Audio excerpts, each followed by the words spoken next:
Hello friends, welcome to this channel.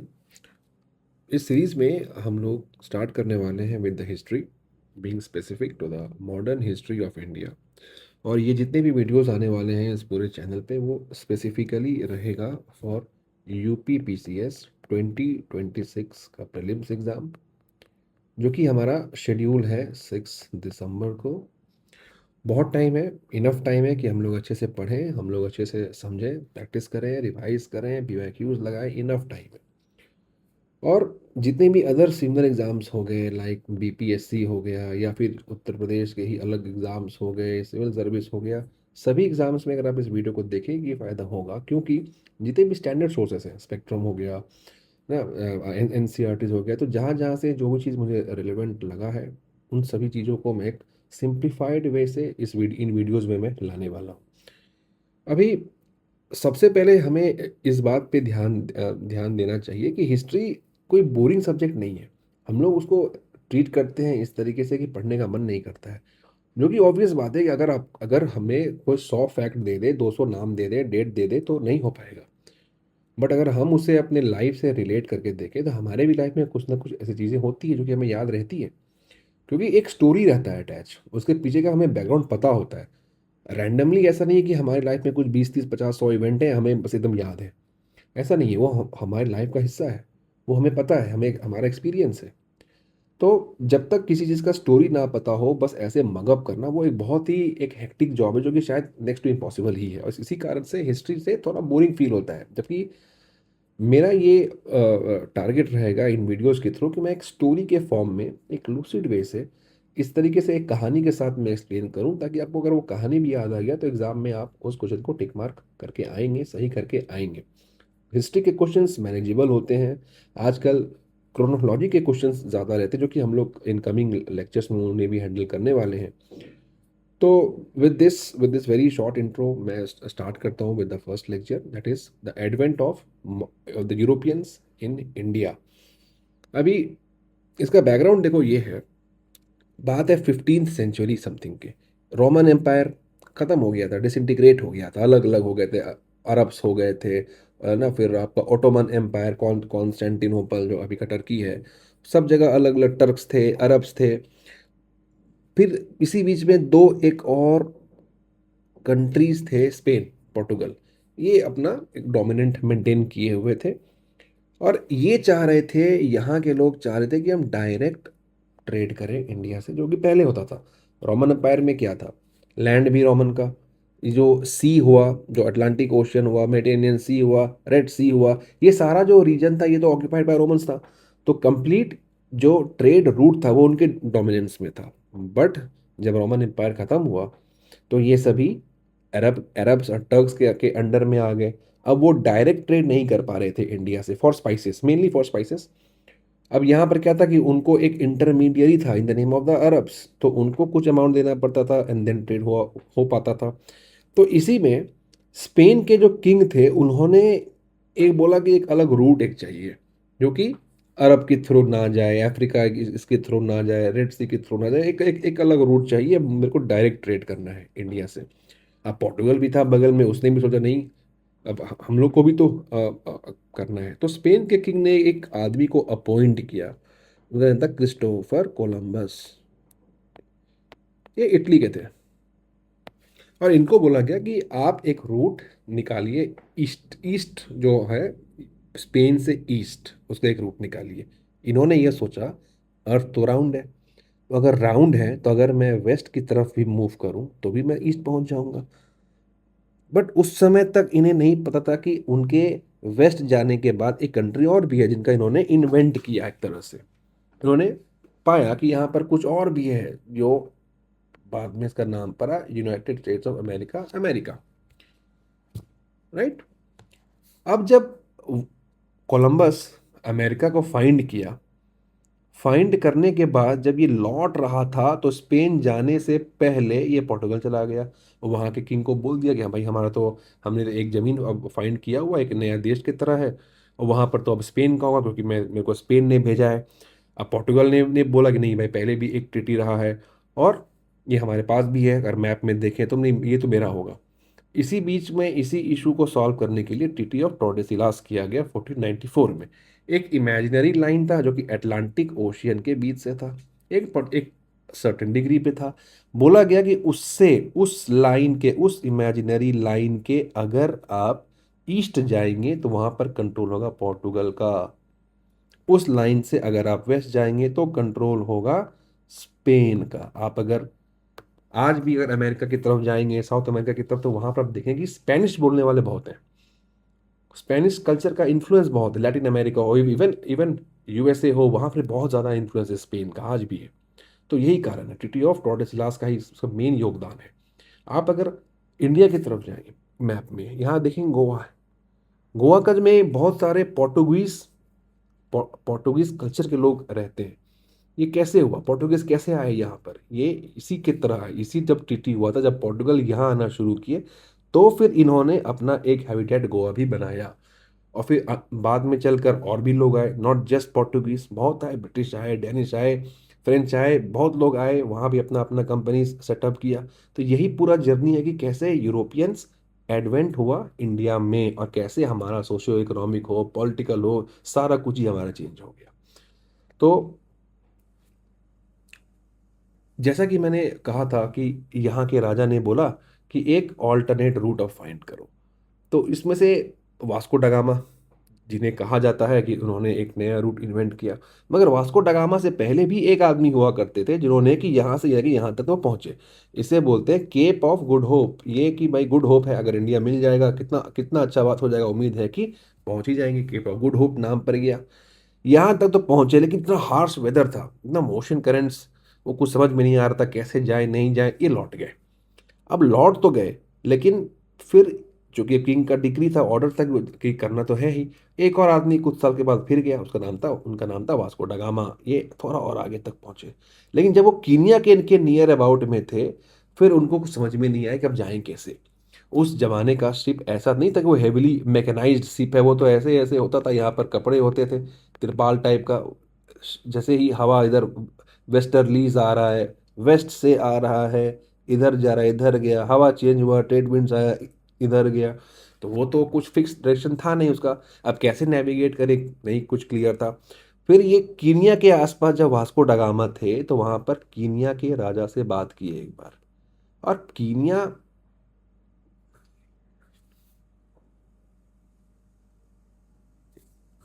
और फिर Kenya के राजा, जिनका कि बहुत घनिष्ठ संबंध हुआ करता था पोर्टुगल के राजा से, उन्होंने एक आदमी के बारे में जिक्र किया, जिसका नाम था अब्दुल मजीद।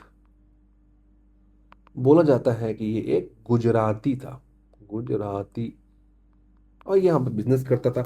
हालांकि इसमें हिस्टोरियंस के डाइवर्सिफाइड थॉट्स है। कुछ हिस्टोरियंस का कहना है कि ना, इनका नाम था कांजी मालाम।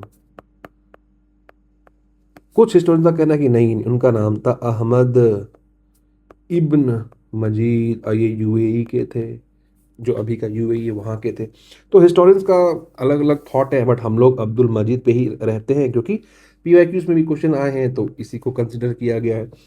तो अब यहाँ पर से वास्को डगामा अब्दुल मजीद के साथ 3 शिप ले करके पहुंचा इंडिया। अब इंडिया पहुंचा तो वो पहुंचा मालाबार। मालाबार में कहाँ पर पहुंचा?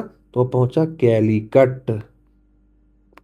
कैलीकट क्या है आज का? कोझीकोड। कोझीकोड में वो पहुंचा।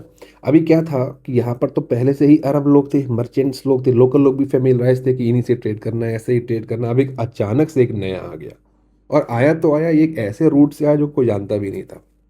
फर्स्ट टाइम वो रूट ही इन्वेंट किया था। तो यहाँ के जो एक किंग हुआ करते थे, उनका नाम था जेमोरिन, किंग जेमोरिन। किंग जेमोरिन गए उनको ग्रीट करने के लिए।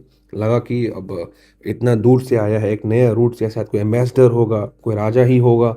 लेकिन ये तो एक बहुत साधारण से कोई सेलर थे, तो इनको इन्होंने उतना कुछ नहीं दिया। और गिफ्ट्स वगैरह भी जो वास्को डगामा लेकर आए थे, वो बस कुछ कपड़े वगैरह ऐसे कुछ सामान थे, नॉट प्रीशियस गोल्ड और सिल्वर। जबकि किंग जेमोरिन का एक्सपेक्टेशन था कि उनसे मिलने आए थे तो कोई सोना वगैरह कुछ लेकर के आए होंगे। तो ऐसा कुछ नहीं था, तो फिर इन्होंने भी उतना ज़्यादा बात बात नहीं किया, वो अपना उतना मतलब जो बोलते हैं ना कि जो डिज़ायर था वास्को डा गामा का वो फुलफिल नहीं हुआ।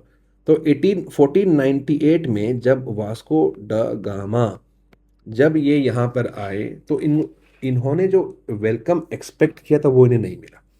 स्टिल ये केरला में ही रहे फॉर 3 मंथ्स। 3 मंथ्स में इन्होंने ट्रेड किया। ट्रेड किस में किया तो मेनली किया है ब्लैक पेपर, काली मिर्ची में। और इन्होंने ये पाया कि अगर हम अरब मर्चेंट्स के थ्रू, इंटरमीडियरीज के थ्रू ट्रेड नहीं करें, डायरेक्ट ट्रेड करें, तो सिर्फ इनको ही 3 मंथ में 60 टाइम्स का बेनिफिट हुआ। मतलब 60 गुना, 60 गुना फायदा सिर्फ हुआ 3 महीने वहां पर रह करके। और फिर ये इसी बात को अपने जो राजा थे पोर्टुगल में वहां पर गए, अपने राजा को सारा कहानी बताया कि वहां पर तो एक किंग है, उनका नाम है जेमोरिन, बट उन्होंने ना तो मुझे ऐसे खास वेलकम दिया। मैंने बोला कि मुझे फैक्ट्री सेट करना है, फैक्ट्री भी नहीं सेट करने दिया। लेकिन मैंने ट्रेड किया, मुझे इतना का फायदा हुआ। अभी ये सुन करके सन 1500 में जो वहाँ के जो किंग हुआ करते थे, किंग ने पेड्रो अल्वारेज कैब्राल नाम का एक आदमी को भेजा। क्यों भेजा कि भाई आप जाइए और आप ट्रीटी करिए विथ किंग जैमोरिन। क्यों ट्रीटी करिए? पहला तो ये था कि ट्रेड के लिए। दूसरा ये था, इन लोग का एक हिडन एजेंडा ये भी था कि हमें क्रिश्चियनिटी को स्प्रेड करना है। एक क्लियर भी था उन्हें क्रिश्चियनिटी को स्प्रेड करना है। और ये बात ये है कि जो जब जब ये जब ट्रिटी जब साइन हुआ था टोडेसिलियास, इसमें भी पहला यही था कि जो नॉन क्रिश्चियनाइज्ड नेशंस हैं उस तरफ ये दो देश एडवांस करेंगे। ठीक है। तो अभी अभी जो कि अब किंग जेवेरिन जान चुके थे कि ये एक ऑफिशियल आदमी आया है, तो इन्होंने एक फैक्ट्री सेटअप करने का परमिशन दे दिया। कहाँ दिया? एट कैलीकट। कैलीकट क्या है अभी का? कोझिकोड। मतलब कहने का मतलब क्या हुआ? कहने का मतलब ये हुआ कि पोर्टुगीज ने first Portuguese factory in India was set up at Calicut। Very important topic, this is asked in exam. ठीक है। अब इन्होंने फैक्ट्री तो सेटअप कर दिया, लेकिन यहाँ के जो लोकल्स थे, जैसे यहाँ यहाँ के जो ऑलरेडी लोकल्स थे जो कि इक्विप्ड थे कि अरब से ही करना है, प्लस ये पता नहीं कौन सा एक एक अलग आदमी आ गया था, ये समझ में नहीं आ रहा था कहाँ का है, क्रिश्चियन है, इसका मोटिव क्या है, कुछ क्लियर ही नहीं था। यहाँ के लोग थे वो तो एक्वेंटेड थे कि जानते थे कि ये अरब्स हैं, यहाँ पर बिजनेस करते हैं। तो इस बीच में लोकल में हो गया टेंशन। तो एक तरह का वॉर हो गया, बैटल हो गया between the Portuguese and the local. अभी इसमें क्या हुआ कि कोई क्लियर विनर नहीं हुआ, ना तो पोर्टुगीज पूरा पूरी जीत पाया, ना ही पेड्रो। अब ये जब देखा कि जब बात यहाँ तक पहुंच गया, तो 1502 ईस्वी में पोर्टुगल के राजा ने वापस से वास्को डा गामा को इंडिया भेजा। अब यहाँ पर भेजा तो फिर इन्होंने जेमोरिन किंग से रिक्वेस्ट किया कि आप मुझे एक फैक्ट्री बनाने की इजाज़त दें। अब इस बार तो किंग ने भी सोचा कि चलो ठीक है, शायद इस बहाने से अगर शायद पीस हो जाए, ठीक हो जाए, तो उन्होंने अलाउ कर दिया। इस बार दिया कोचीन में फैक्ट्री सेट करने का परमिशन। अगर एग्जाम में क्वेश्चन आए कि वास्को डा गामा ने कहाँ पर अपना पहला फैक्ट्री बनाया, दैट इज कोचीन। कोचीन, ठीक है, कोचीन में बनाया। वास्को डा गामा ने एक चीज और किया, इन्होंने बोले एक बनाया प्रिजन। क्या था कि राजा तो थे पोर्टुगल में, अब चीज था यह हो रहा था यहाँ इंडिया में। तो कोई भी अगर कुछ करप्शन किया, कुछ गलत किया, तो देखने वाला कोई था ही नहीं यहाँ पर। तो इसी के लिए इन्होंने अपना एक प्रिजन भी बनवाया, ताकि प्लस और जो लोकल कॉन्फ्लिक्ट हो रहे थे वहां से भी कुछ, अगर ऐसे लोग हैं जिन्हें जिनसे कि पोर्टुगीज को, वास्को ड गामा को दिक्कत हुआ था, वहाँ उनको भी अंदर करने के लिए एक प्रिजन बनाया। कहाँ बनाया था? कन्नूर में बनाया। ठीक है। अब तक में 3 जगह क्लियर हो जाना चाहिए, कैलीकट पहला, कोचीन दूसरा, कन्नूर तीसरा। ठीक है।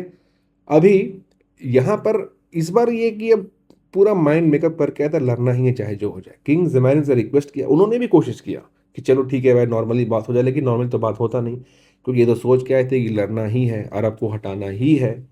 और इसी में ये हुआ कि जो फैक्ट्री इन्होंने यहाँ पर बनाया, अपना जो फैक्ट्री बनाया था, इसको कर दिया 45। बिल्डिंग वगैरह, बड़े बड़े बाउंड्री वॉल डाल दिए, इसको वेल इक्विप्ड विथ आर्म्स कर दिया, अपने आदमी को ला करके। अब ये तो किंग का अथॉरिटी कोई चैलेंज हो गया। एक तो राजा ने आधे मन से पहले आपको एक फैक्ट्री बनाने का जगह दिया, आपने वो उस फैक्ट्री तो बना लिया, भले ही वहाँ के लोकल लोग भी नहीं थे आपके साथ में, फिर भी आपने बना दिया। चलो, बनाया तो बनाया आपने, उसे फोर्टिफाई भी कर दिया, हथियार वगैरह भी डाल दिया, अब तो आपने किंग को चैलेंज ही कर दिया है ना, एक तरह से। और इसी बीच में क्या हुआ था कि एक शिप था, उसका नाम था मिरिम। कहीं कहीं आपको मेरी नाम भी दिखेगा इस शिप का, मीरी MERI, कहीं कहीं आपको मिरिम नाम भी दिखेगा इस शिप का। इस शिप में क्या था कि बहुत सारे लोग कोझिकोड से, मतलब कैलिक, ये जो पहला नाम देखा कैलिकट, ये आपके कोझिकोड टू मेक्का जा रहे थे हज के लिए। इसमें 400 प्लस लोग थे, बच्चे थे, फीमेल्स थे, ठीक है, फीमेल्स थी, चिल्ड्रन थे, बहुत लोग थे। इजिप्ट के एम्बेसडर थे, इजिप्ट इजिप्ट के एम्बेसडर थे। वास्को डगामा ने क्या किया कि इसी में आग लगा दी और 400 प्लस लोगों का वहां डेथ हो गया। अभी ये ऐसा एक इंसिडेंट था जिसने कि किंग जिमेरिन को बहुत धक्का दिया, वहां के लोगों को भी। अब किंग जिमेरिन ने सोचा उसको खाना तो पा नहीं रहे हैं, तो अब ऐसा करते हैं कि एक प्रीस्ट को भेजते हैं, चलो बात करने की, शायद वो बात मान जाए। तो किंग जिमेरिन ने एक प्रीस्ट को भेजा जिसका कि नाम था तलापन्ना नंबूथरी, ANA नंबूथरी, TALAPPANANAMBOOTHIRI, नंबूथरी। ठीक है। अभी इस प्रीस्ट को भेजा इन्होंने कि आप नेगोशिएट करिए वास्को डगामा से, पीस रहे, ऐसा वैसा इंसिडेंट नहीं चाहिए अब। बट वास्को डगामा ने क्या किया कि उनके कान ही काट दिए, और एक डॉग का, एक कुत्ते का एक कान उनको सिल दिया फेस पे और वापस भेज दिया। अब ये तो इंसल्ट का भी इंसल्ट हो गया।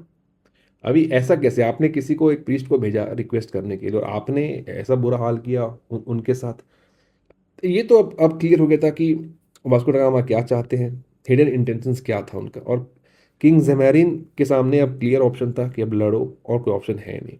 बट यहाँ ये हो रहा था कि ना तो किंग जेमेरिन वास्को डगामा को हरा पा रहे थे, और ना ही वास्को डगामा इनको पूरा पूरी हरा पा रहे थे।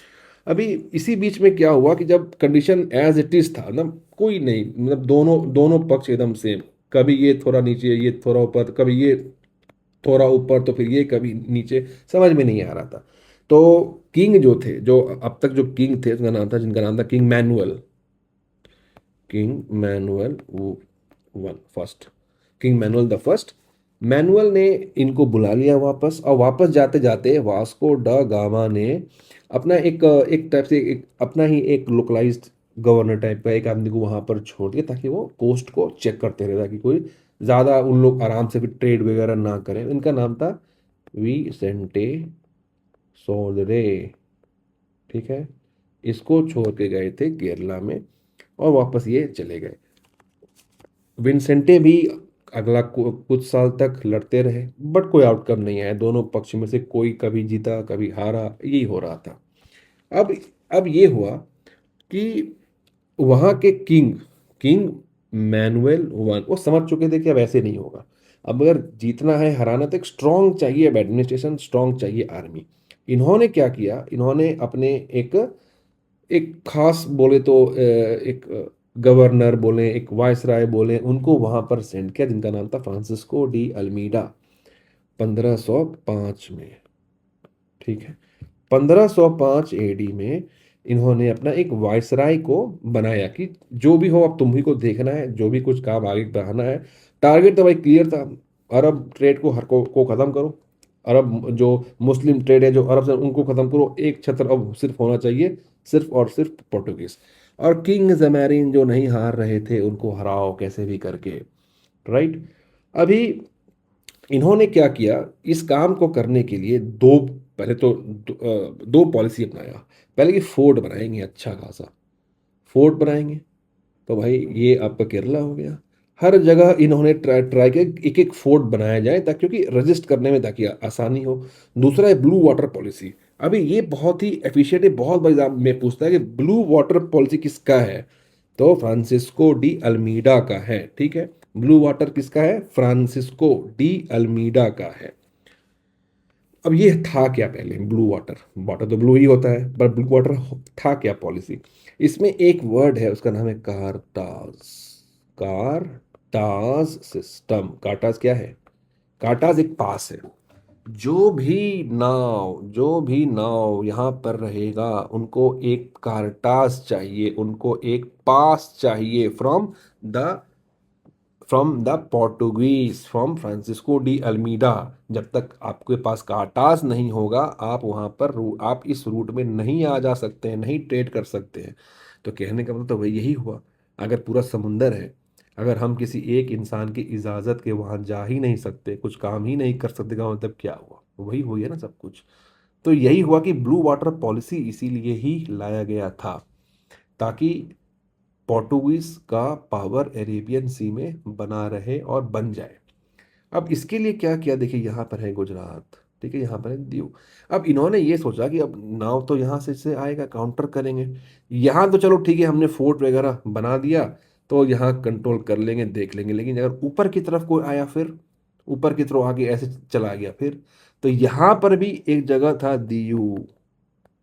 दीव में भी इन्होंने दीव में भी इन्होंने कंस्ट्रक्शंस कुछ स्टार्ट किया, इसको कंट्रोल करने का कोशिश किया, ताकि यहाँ से भी ये एक तरह से एक निगाह डाल सके। कोई गड़बड़ हो तो यहाँ से भी आ गया, यहाँ तो फोर्ट तो है ही, ठीक है। तो अब देखो दोनों बगल से घेर लिया। इधर से तो खैर पूरा पोर्टुगीज था ही, तीनों बगल हो गया, यहाँ से आने का कोई चांस नहीं था। इधर से आने का, नीचे से आने का कोई चांस नहीं था। इधर से घेर लिया, यहाँ पे ड्यू में बना ही लिया, यहाँ तो खुद से किले थे ही। तो ये हो गया ब्लू वाटर पॉलिसी।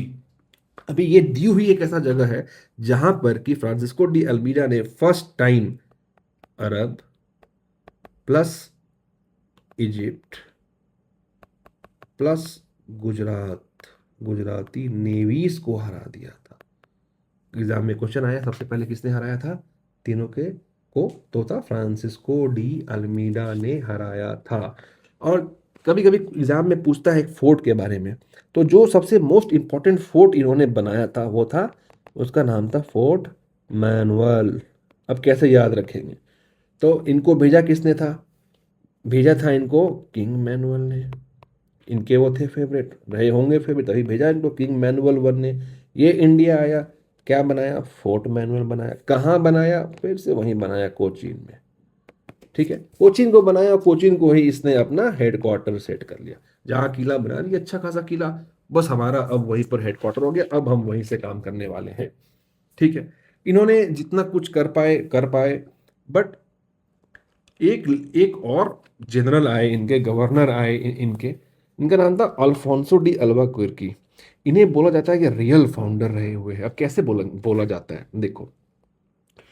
सबसे पहला बात की, जिस समय इनको अपॉइंटमेंट हुआ as the second Portuguese governor India, उस समय किंग का नाम था किंग जॉन द सेकेंड, ठीक है, पहला चीज। दूसरा चीज कि इनको बोला क्यों क्यों जाता है कि ये रियल फाउंडर थे। देखो, और लोग क्या है कि सपोज ये कोचीन है, सपोज सपोज ये कोचीन है एरिया, सपोज एक किला यहाँ बनाया, फोर्टिफाई कर दिया, हो गया। लेकिन कभी ऐसा तो नहीं हुआ कि पूरा का पूरा कोचीन ही शामिल कर लिया और किसी ने पहले। बट इसने ये किया, कैसे किया? सन 1509 में ये आए। 1510 में इन्होंने यह पाया कि जो गोवा है, गोवा गोवा उस समय बीजापुर के सुल्तान के अंडर में आता था, जिसका नाम था यूसुफ आदिल शाही। इनका इनका निधन हो गया, इनके बेटे आए, इनका नाम था इस्माइल आदिल शाह, ठीक है। 14 ईयर्स का इनका एज था, बच्चे थे, एक्सपीरियंस नहीं था। इनको लगा कि तो बहुत अच्छा टारगेट है। अल्फोंसो डी अल्बक्विर्की ने इनके ऊपर अटैक करके इनको खत्म कर दिया और हटा दिया थ्रोन से और एनेक्स कर लिया। ये फर्स्ट टाइम हुआ कि कोई एक पूरा का पूरा एक प्रोविंस ही आ गया हो एक पोर्टुगीज के अंदर में। और ये भी एक कारण है कि इन्हें रियल फाउंडर बोला जाता है, क्योंकि गोवा फर्स्ट ऐसा टाइम ऐसा हुआ आफ्टर अलेक्जेंडर द ग्रेट कि किसी ने, किसी यूरोपियन पावर ने इंडिया में एक एनेक्स किया किसी भी टेरिटरी को। जब ये आए, जब ये इंडिया में आए, तो इन्होंने एक पूरा का पूरा प्रोविंस ही कर लिया। इनको काउंटर करने के लिए कोई था नहीं। इन्होंने क्या किया कि पोर्टुगल से लोगों को बुलाना शुरू किया, गोवा फ्रॉम पोर्टुगल। बोले कि अब पोर्टुगल छोड़ो, यहाँ पर आओ। लोग भी आना शुरू कर दिए। ये लोग क्या किए, यहाँ पर ही लोकल फीमेल के साथ शादी करने लगे, लोकल फीमेल्स के साथ मैरी शादी करने लगे, ठीक है। लोकल लोग वहाँ के पोर्टुगीज के आए, वहाँ जो अपना काम था वही काम यहाँ स्टार्ट कर दिए। क्या स्टार्ट किए? आर्टिसन थे, आर्ट एंड क्राफ्ट कुछ बना रहे हैं, क्राफ्ट्समैन थे। मतलब कि कोकोनट लाए, कोकोनट के जो ऊपर का जो हार्ड पार्ट होता है उसको बनाए, रस्सी बना दिए, कुछ कर दिए। जो काम वो पोर्टुगल में कर रहे थे, बोले कि अब तुम्हारा शायद वहाँ नहीं ठीक चला, तुम यहाँ आ जाओ। लोग यहाँ आना शुरू किया। अब अपने साथ क्या लाए? अपना खाना लाएंगे। अब एक देखो, जो टोबैको आया, जो हम लोग पढ़ते हैं, tobacco came to India from Portugal. कहाँ से आया? यहीं से आया। यही जब अल्फोंसो डी अल्बरक्विर्की जो था, अल्बरक्विर्की जो था, यही जब लोगों को बुलाया अपने साथ, तो वो वहां से लेकर के आए टोबैको। फिर क्या लेकर के आए? कैस्यू नट, काजू, जो वहाँ का फेमस ड्रिंक भी है फेनी। वो सब का जड़ पोर्टुगल से है। आया एक बहुत बेहतरीन तरह तरह का जो पोर्टुगल के हिसाब से का कोकोनट था, वो लेकर के आया। रोड बनाना इन्होंने शुरू किया, इन्होंने इरिगेशन शुरू किया, क्योंकि अब तो ये मान चुके थे ये तो मेरा ही है। ये तो अब गोवा तो अब सेकंड पोर्टुगल ही है ना।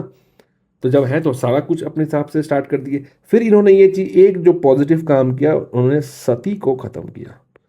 सती पता ही होगा, एक अनफॉर्चुनेट बात है। मतलब ये पायर है, एक डेड बॉडी है जिनका जल रहा है। और ये था कि सती प्रथा में ये था, जब ये इनका जब इनका पैर जल रहा होगा, पायर PYRE, PYRE, तो जो इनकी वाइफ होंगी वो भी यहीं पर ही लेटेंगी, उनको भी साथ में उनका डेथ हो जाएगा साथ में। ये एक चीज़ था जो कि अनफॉर्चुनेट था।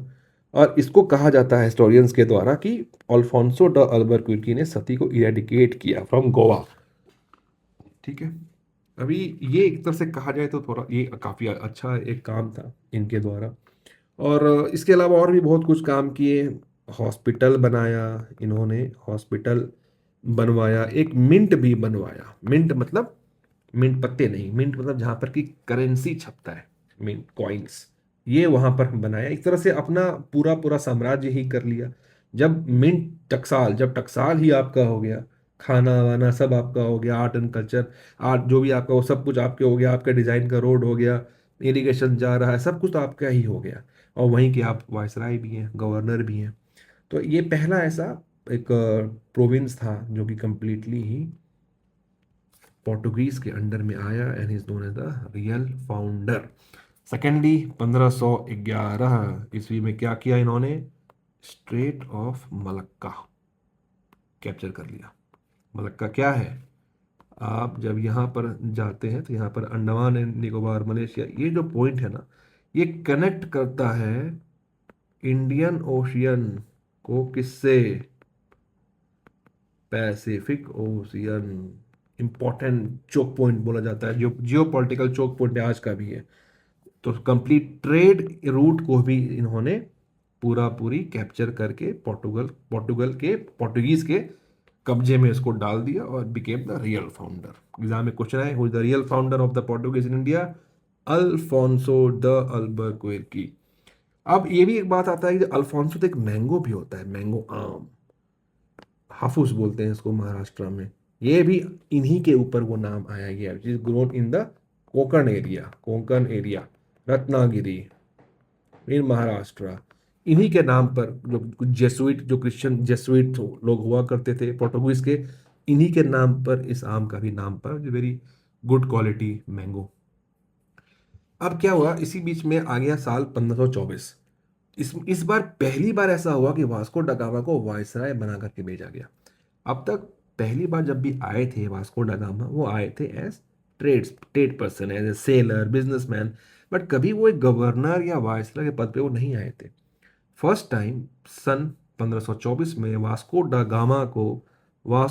Gamma became the viceroy, Vasco da Gama became the viceroy. Exam में क्वेश्चन पूछे कब बने थे? 1524। पहली बार कब आए थे? 1498। दूसरी बार कब आए थे? 1502। तीसरी बार 1524, तब बन गए थे वास्को डा गामा वायसराय। ये 1502 है या 1501 है, बहुत तो डिस्प्यूटेड है। मैक्सिमम सोर्सेस में 1502 है, तो इसीलिए हम लोग 1502 ही कंसिडर कर रहे हैं, ठीक है। अभी ये हुआ कि 1524 में आए ही लगभग सितंबर में सही जगह पर पहुंच गए थे, गोवा वगैरह में काम कर रहे, देख रहे कैसे कोचीन वगैरह में। बट हुआ क्या कि इसी बीच में दिसंबर के महीने में ही इनकी मृत्यु हो जाती है। दिसंबर 1524 में ही इनकी मृत्यु हो जाती है because of malaria, and he died in Cochin. Cochin, ठीक है, डाइड। ओके। तो यही पूछता है कि कभी कभी की वास्को ड गामा कब की मृत्यु किस जगह हुई, तो कोचीन में हुई। अभी कोचीन क्या है, हमने यहाँ पर क्या देखा था कोचीन के बारे में। ये पहले हमने देखा कोचीन में क्या था, वास्को ड गामा ने अपना पहला फैक्ट्री बनाया था कोचीन में। जहां इन्होंने अपना पहला फैक्ट्री बनाया वहीं पर ही उसी जगह ही उनकी डेथ हो गई, उसी कोचीन में उनकी डेथ हो गई। फिर आया नुनु द कुन्हा, ये भी एक गवर्नर थे, इसके बाद आए थे। अभी इनका ये काम था कि तो गोवा तो ठीक है लेकिन ये ऊपर की तरफ ज़्यादा फोकस कर। अब कैसे ये याद रखना, एन से नुनु द कुन्हा, एन से नॉर्थ, तो टुवर्ड्स नॉर्थ ये फोकस कर। नॉर्थ क्या था, दीव, याद करो दीव में ही यहाँ पर कौन कौन सा नाव आ रहा था, ब्लू वाटर पॉलिसी, एवरीथिंग यहीं से तो कंट्रोल कर रहा था। लेकिन बगल में एक और भी तो जगह है, मुंबई, ठीक है। अभी इसमें अब इन्होंने क्या किया, सबसे पहले तो 1533 ईस्वी में, 1533 ईस्वी में क्या हुआ कि एक घियासुद्दीन नाम के, घियासुद्दीन महमूद शाह, घियासुद्दीन महमूद शाह नाम के एक रूलर थे ऑफ बंगाल। अब इन पर शेर शाह सूरी ने अटैक कर दिया। Sher Shah Suri the lion of Bihar ने इनके ऊपर अटैक कर दिया। अब अटैक कर दिया तो इनके पास उतना क्षमता था नहीं कि फाइट करेंगे, तो ये भागे भागे गए पोर्टुगीज गवर्नर के पास कि मेरे को हेल्प कर दो। नुनो दा कुन्हा ने बोला ठीक है, हेल्प तो हम करेंगे लेकिन मेरे को चितगोंग और सातगांव दे दो इन रिटर्न, ठीक है। एग्रीड, गॉट, नुनो दा कुन्हा गॉट चिटागोंग। ये वही है चिटागोंग, चिटागोंग आर्मरी केस जो हम लोग आगे देखने वाले हैं। चिटागोंग, सातगांव, अभी का बांग्लादेश, ये यहाँ पर मिल गया। अभी मिल गया यहाँ पर ये मिल गया। अब जब मिला तो इन्होंने ये भी सोचा कि अब जो हम पॉलिसी यहाँ कर रहे थे ऊपर की तरफ ब्लू वाटर को मेरे कंट्रोल में है, कौन आएगा कौन आएगा, तो क्यों ना ये यहाँ पर भी कर दें, ठीक है, क्यों ना हम इसको यहाँ पर भी कर दें बे ऑफ बंगाल में। तब इसके लिए यहाँ पर इन्होंने रखा था दीव, यहाँ पर ये बात यहाँ रखा था दीव, और यहाँ पर भी एक जगह रखा, उसका नाम था हुगली, ठीक है। अब हुगली से भी सेम काम था, प्लंडर करना। प्लंडर मतलब तोड़ फाड़, लूट, सब खत्म करते हैं, कुछ भी यहाँ से आया परमिशन के बिना आया खत्म करो, बस मैं जो हो मैं ही हूँ, मेरे अलावा कुछ नहीं हूँ, प्लंडर कर देंगे, तोड़ फाड़ कर सब खत्म कर देंगे। इसके लिए इन्होंने सेंटर सेट किया एक हुगली में भी। कुछ नहीं पूछता है हुगली का पोर्ट किसने डेवलप किया, हुगली का पोर्ट किसने डेवलप किया, नूनो दा कुन्हा ने किया, पोर्टुगीज ने किया, ठीक है। अब यहाँ से तो बहुत खुश हो गया। फिर आया साल 1534। अब यहाँ पर क्या हुआ कि गुजरात का एक सुल्तान था, उनका नाम था सुल्तान बहादुर शाह।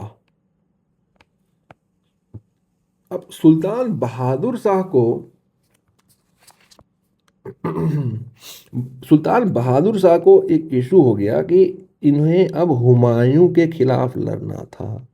हुमायूं मुगल, ठीक है। अब मुगल एक बहुत सल्तनत, मुगल पावर बहुत था, ये तो एक गुजरात का ही एक रूलर था। अब इन्हें भी हेल्प चाहिए था, किनके पास चले गए, नूनो द कुन्हा के पास चले गए। हम बोला ठीक है, agree, I will help you but you have to give me बक्से। बक्से क्या है, बक्से का नाम नुनो द कुन्हा ने चेंज करके किया बसीन। ये बसीन क्या है, अभी के नाम पर है वसाई इन मुंबई। मुंबई के लोगों को अच्छे से पता होगा वसाई, ये वही वसाई है जो पहले बसीन था, ये वही बसीन है जो पहले बक्से था। और ये किनका था? ये गुजरात सल्तनत का ये पार्ट था, सुल्तान बहादुर शाह के अंदर में था। नून कुन्हा ने इसे अपने अंडर किया, पोर्टुगीज के अंडर किया। ठीक है। अब ये हुआ कि चूंकि ये हर हमेशा कोचीन से ऊपर की तरफ जा रहा था, गोवा जा रहा था, बाद में मुंबई, ये जो बसीन में था। ये बसीन वेरी इंपॉर्टेंट है। ये आगे जो ये आगे जो टॉपिक्स आने वाला है उसमें बसीन का बहुत रोल है। ये बसीन पे ध्यान था, मुंबई पे था, दीव पे था। इन्होंने ये सोचा कि क्यों ना अपना हेडक्वार्टर को शिफ्ट कर लिया जाए। जो पहले कोचीन था उसे अब गोवा कर लिया। एकदम बीच में आ गया नीचे। नीचे अब देखो, ये यहाँ ऐसे देखो, यहाँ पर मुंबई आ गया, यहाँ पर आ गया कोचीन, ये सॉरी यहाँ पर आ गया गोवा, यहाँ पर आ गया कोचीन, और यहाँ पर आ गया मान के चलो मुंबई, यहाँ पर आ गया दीव। ये नहीं लग रहा ये एकदम बीच में टाइप से आ गया? प्लस ये तो अपना अपना एरिया ही था, पूरा का पूरा टेरिटरी, पूरा पूरा प्रोविंस ही इसका था। तो इसीलिए for ease of administration he shifted his headquarter, the headquarter of the Portuguese, from Cochin to Goa. To Goa. किसने क्वेश्चन को ये क्वेश्चन अक्सर पूछेगा एग्जाम में कि किस वायसराय ने, किस पोर्टुगीज वायसराय ने अपना हेडक्वार्टर गोवा में शिफ्ट किया? तो वही किया है ना